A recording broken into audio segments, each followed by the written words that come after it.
Morning. This is Bloom and Thrive with Uncle Alikama, and I welcome you to today's episode of the program. I'm going to be speaking on a very important topic which I want you to pay attention to, and that is differentiating between optimism, pessimism, and hope.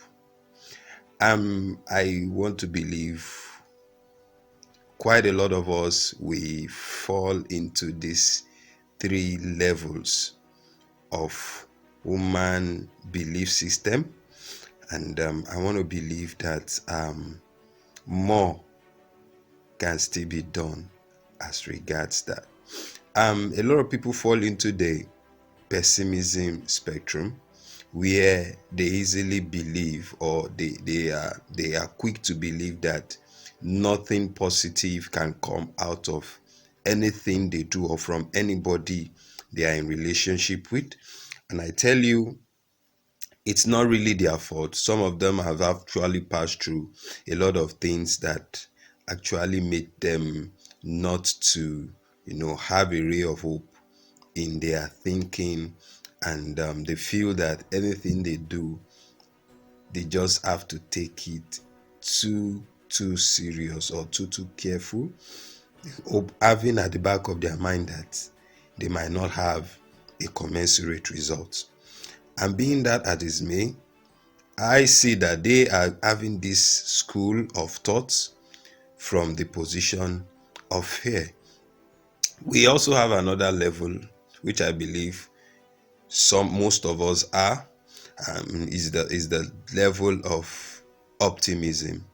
A lot of us enter the year, full of hope, full of expectation, and that is just a state of optimism where you are hopeful, where you are you are geared up towards having what you want. You are very, very sure. Should I say sure? Not really sure, but you just have that good feeling. You have that good feeling. I don't want to also use the word hopeful, because I'll still talk about hopeful much later. You have that good feeling that things will actually work well. So that's a level, and a lot of people find themselves in that spectrum.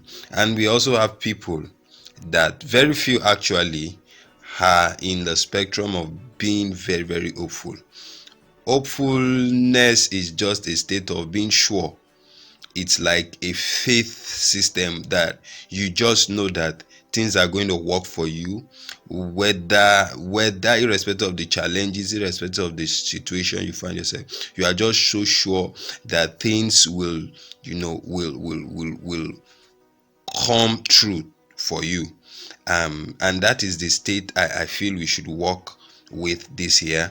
Not a bit of optimism, because optimism at times, when you don't get what you really deserve or what you really want, you may fall into despair, you may fall into depression, you may fall into a very bad mood. But when you are hopeful, you know that whether you get a result or not, you know that everything that will be happening to you, they are all for your favor, they are all for your good. So you'll be less burdened, you'll be less concerned about what comes your way. So the difference between optimism and hopefulness, or hope, or state of being in hope, is that hope is tangible. Hope is tangible. You it's concrete. I don't know how I want to put it, but it's much more it's solid, it's firm, it's actually attached to a higher authority. Hopefulness is attached to higher authority. I can say it has substance.